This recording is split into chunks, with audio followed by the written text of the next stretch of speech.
Welcome to your 2025 Benefits Open Enrollment presented by LifePoint Church. This video will act as a substitute for in-person meetings this year for open enrollment. We just thought that it would be a little bit more versatile, allow you to view at your own time, pause, revisit. This will be available on Employee Navigator whenever you should need it. If you do have any questions, Nina and Misty will also be available, as well as myself. My name is Sam Winslow. I'm the VP of Client Operations here at Cypress Benefits Group. So should you have any questions, we will be available to help. Without further ado, let's jump into it. So what's new? That's the question on everybody's mind at open enrollment. Is there a drastic change to my contributions? Are there totally new plans? Do I have a different network? Are there new or less options? What's new? And this year, I am happy to report minimal changes. The goal coming into this renewal was to keep the plans and the contributions as similar to what they were as your current state. And happy to report we were able to do that. So there will be no change to the contribution percentages offered by LifePoint Church. That will remain the same. In terms of general premium, medical only went out by about 4% this year. So again, relatively minimal there. And as far as the plans, there are some minor changes, but nothing crazy.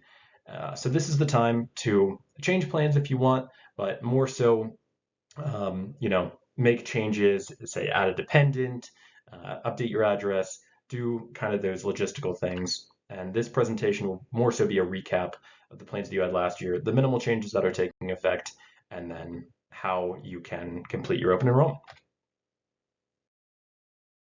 So as far as the presentation outline, we're going to run through medical and prescription drug first, as that is typically seen as the most important of the benefits.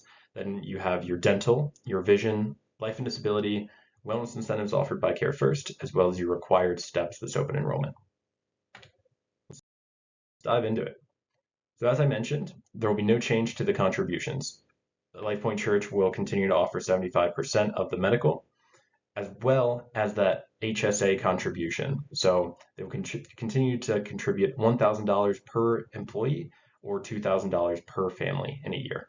And that's a huge benefit. I can't stress that enough. If you elect the silver plan, you essentially barely have a deductible itself. So when this says silver and bronze, really think of it as a gold and silver plan option. And so without further ado, you can see that there are two plan options here presented in front of you. Last year, there was a third thrown into the mix, an HRA compatible plan. However, that saw low participation. And so just to keep things simple, we ended up shifting back to the two plan options.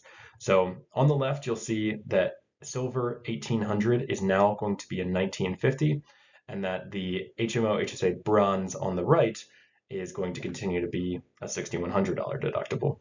So these two plans offer you a difference. With the Bronze, you can save money out of your monthly cost and might be a better option for you if you have relatively minimal medical expenses.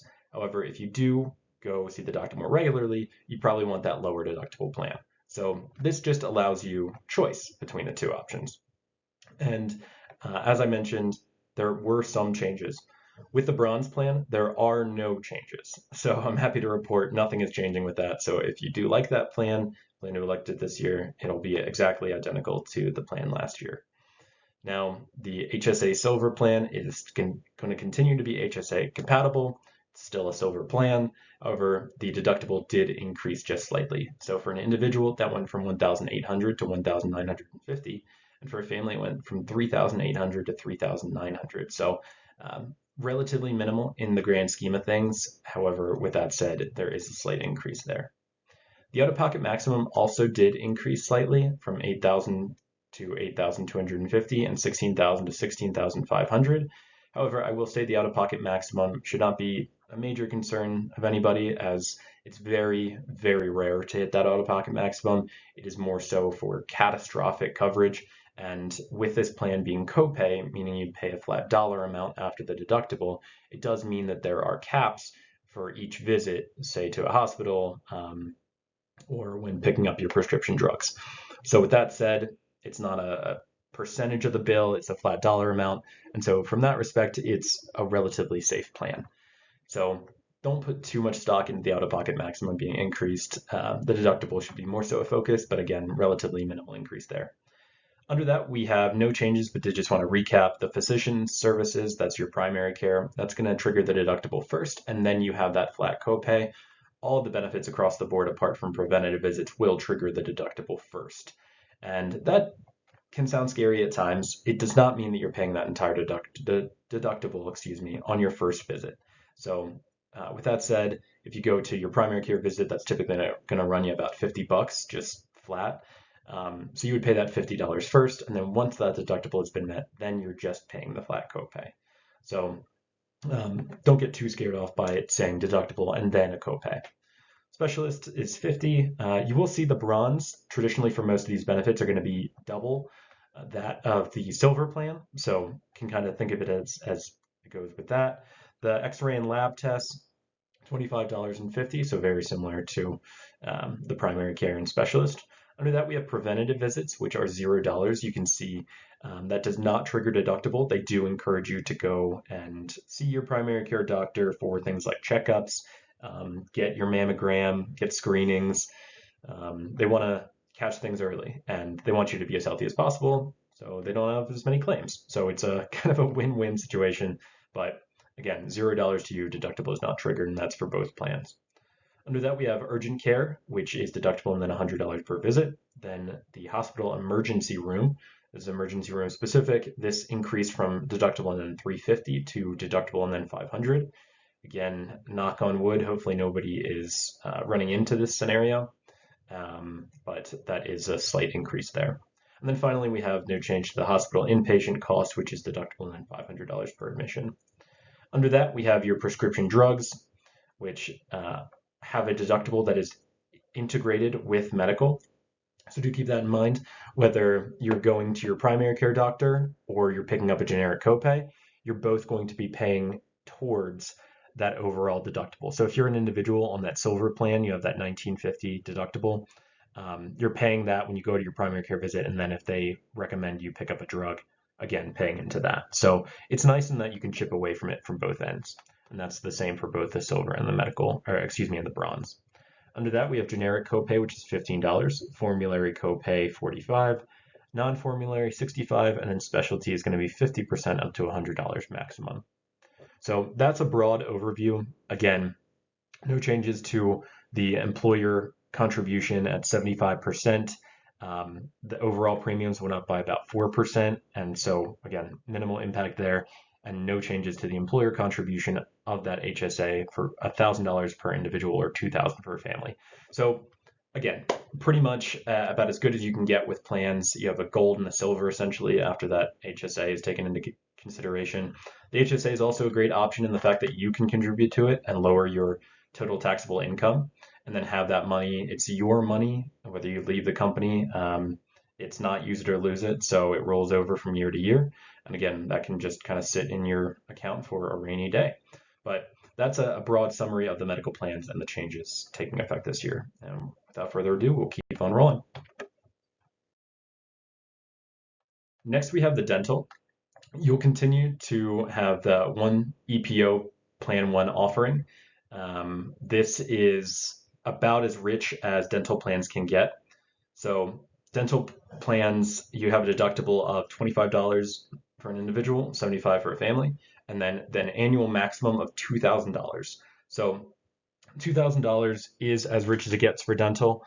They have, and before I go too far, the annual maximum operates in an opposite capacity to that of the medical. The annual pocket maximum is the most that you will ever spend in a year, whereas with dental, the annual maximum is the most that the carrier will spend in a year.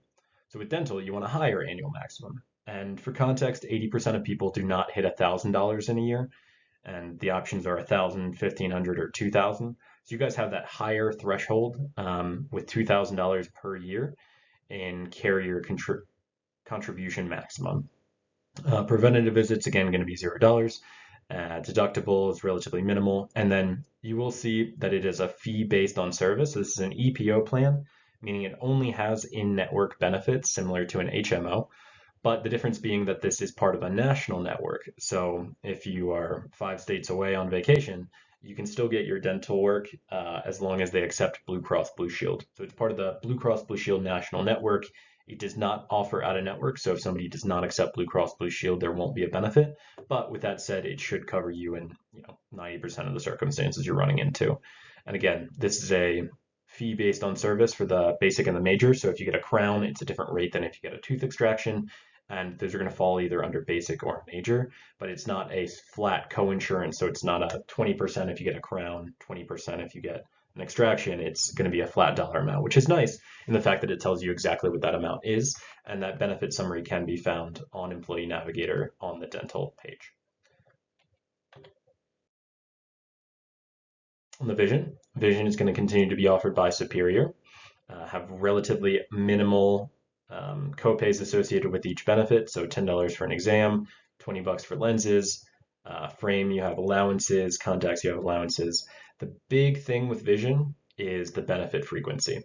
So with vision, plans are either on a 12-month or 24-month basis. And these do not function in the same time frame as the medical and dental, where they renew and then it resets. With vision, it's off cycle. So if you get an eye exam today, you have 12 months from today before you can get another eye exam. And then if you pick up lenses in a week, you have a year from next week before you can get new lenses. So again, it operates a little bit differently than the medical and dental. So just keep that in mind when getting your vision benefits, but no changes with these. And the 12-12-12 plan, again, allowing you to get these benefits every year rather than every 2 years, is about as rich as you can get as well.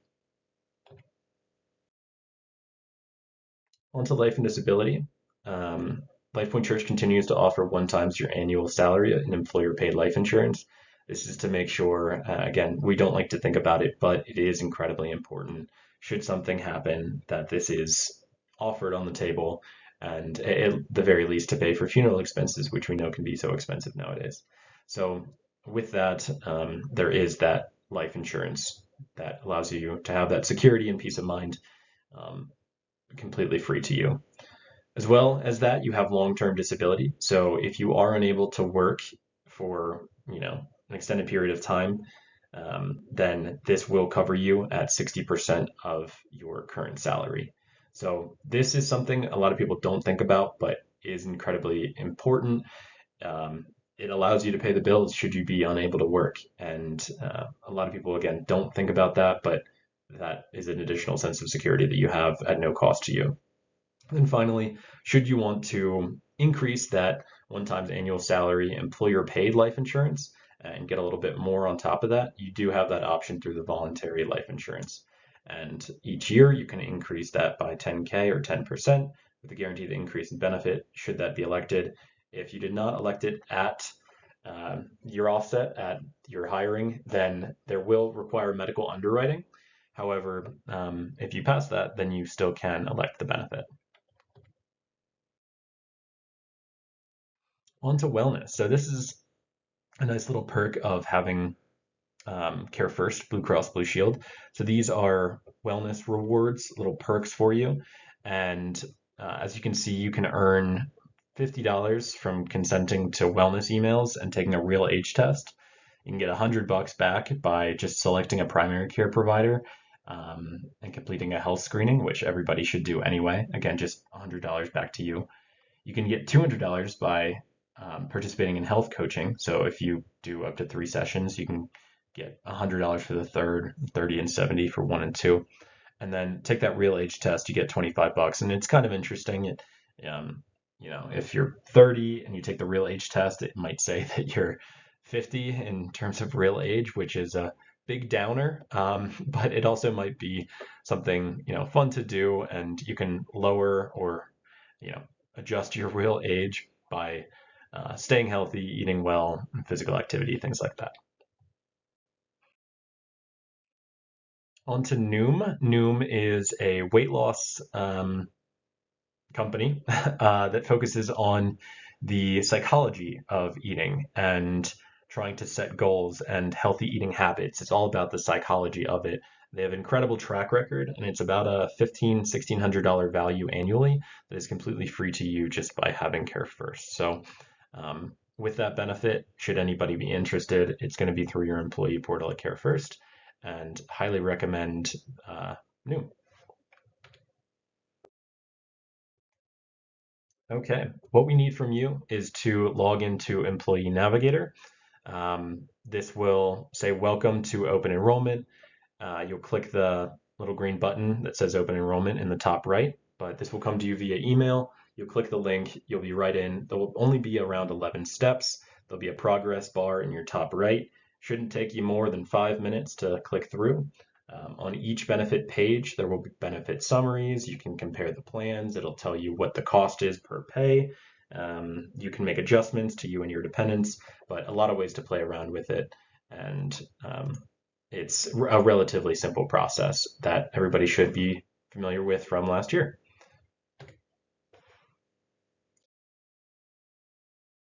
And with that, just want to say thank you again for tuning in to this virtual open enrollment. Again, should you have any questions, please reach out to Nina and Misty. They will reach out to me if it's something that they're unable to answer or a specific benefit question. If you have any need for support with things like claims, please don't hesitate to reach out on those as well. We do want to be your advocate, and health insurance, all benefit insurance can be tricky. So we're here to just be your support system and offer help any way that we can. So thank you again for tuning in. We'll let you get back into open enrollment, and thank you all.